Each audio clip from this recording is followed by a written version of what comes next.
के काटे हमरा हाथों में धरेलक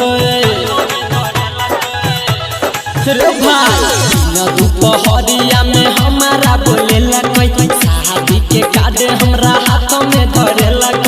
मन करे कुट जेती जाई के हम गंगा मन करे कुट जेती जाई के हम गंगा शादी कर माल हमर जिला दरभंगा शादी कर माल हमर जिला दरभंगा शादी कर माल हमर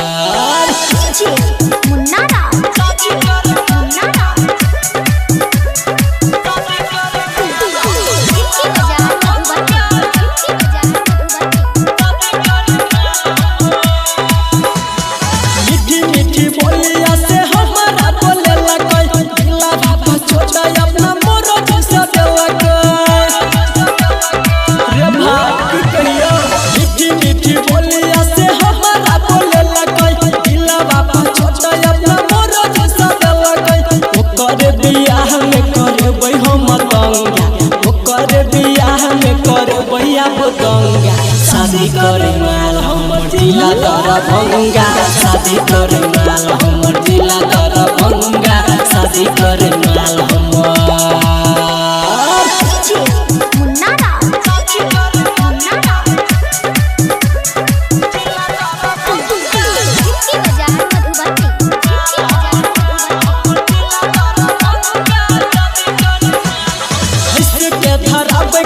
खुशी खुशी मन से मुहावा तकल के एक समझ पुसुमन के